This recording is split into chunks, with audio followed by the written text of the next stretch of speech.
যোৱা 14 তাৰিখ আমি পেচেণ্টটো আনিছিলোঁ ইয়াতে মানে কি অপাৰেশ্যনৰ কাৰণে সৈয়দ আনোৱাৰ পেচেণ্টৰ নাম আৰু ডক্টৰ শুশ্ৰূষা হস্পিটেলত আনিছিলোঁ। ডক্টৰ আছিল টিকেনজিৎ তালুকদাৰ আৰু তেওঁৰ এছিষ্টেণ্ট আছিল দিলৰুবা আহমেদ। আমি যিমান আলোচনা হৈছোঁ মানে দিলৰুবা আহমেদৰ লগতে হৈছোঁ, মানে আমি টিকেনজিৎ মজুমদাৰক আমি দেখাই নাই, আমি এছিষ্টেণ্টজনৰ লগতে কথা পাতি কেনে তাৰমানে ইয়াতে আনিছিলোঁ।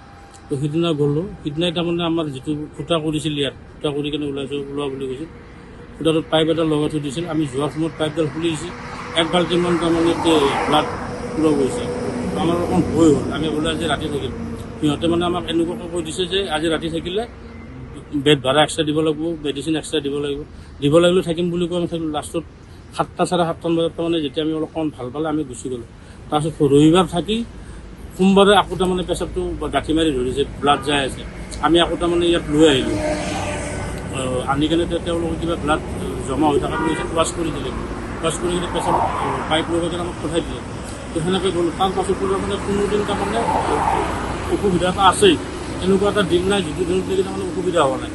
তো আমি যোৱাকালি ৰাতি মানে মানুহৰ যাতে ঘামি গৈছিল, জ্বৰ উঠিছিল, আমি তাৰমানে তেওঁলোকক ইয়াত লৈ আহিলোঁ। তেওঁলোকৰ ডাক্তৰৰ লগত আলোচনা কৰি কেনে ইয়াত অনাৰ পাছত আমাক আইচিউত যে আজি ৰাতিটোৰ কাৰণে ডাক্তৰ নাই, ট্ৰিটমেণ্টটো ইয়াতে কৰা ভাল হ'ব বুলি কৈ কেনে আইচিউত ৰাখিলে। আইচিউত ৰাখি 1টা বজাত আমাক মাতি নি কেনে তেওঁলোক ক'লে যে আপোনালোকৰ পেচেণ্টটোৰ পৰীক্ষা গোটেইকেইটা কৰি কেনে মানে হাৰ্ট উইক মানে যিটো হাৰ্টৰ হেৰি সেইটো মানে বহুত বেছি থকা বুলি কৈছে, যদি আৰু অকণমান বাঢ়ে তাৰমানে হাৰ্ট এটেক হ'ব পাৰে এনেকৈ ক'লে। আৰু ব্লাডটো কম আছে বুলি কৈ কিনে আমাক ব্লাড আনিব, আমি ব্লাড আনিব গ'লোঁ। 1:30 বজাত আমি ব্লাড আনি দিলোঁ। ব্লাড আনি দি উঠাৰ পাছত তাৰমানে আমাক তাত সোমাব দিয়া নাই।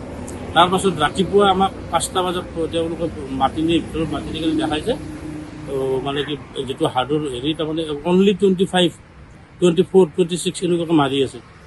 তেখেতসকলে কি শুই আছিলে নে কি কৰি আছিলে আমি নাজানো বাৰু, এনেকুৱা। লাষ্টত তাৰ আধা ঘণ্টা পাছত মানে পৰীক্ষা চৰীক্ষা কৰি কেনে আমাক ৰিজাল্ট দিয়ে যে মানুহ ডেড।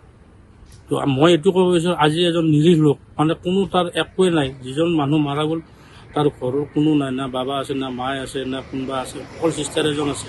চিষ্টাৰৰ হাজবেণ্ড মই হওঁ।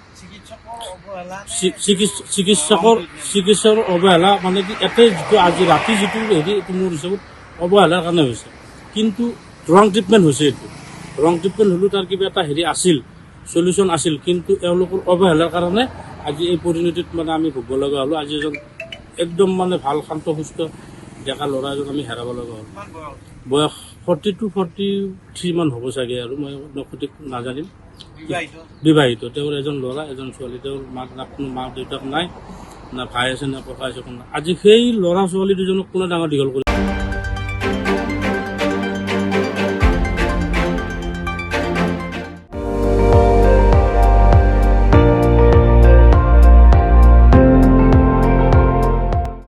আপুনি চাই আছে ND24, সৰ্বশ্ৰেষ্ঠ নহয় সৰ্বোত্তমৰ দৌৰ।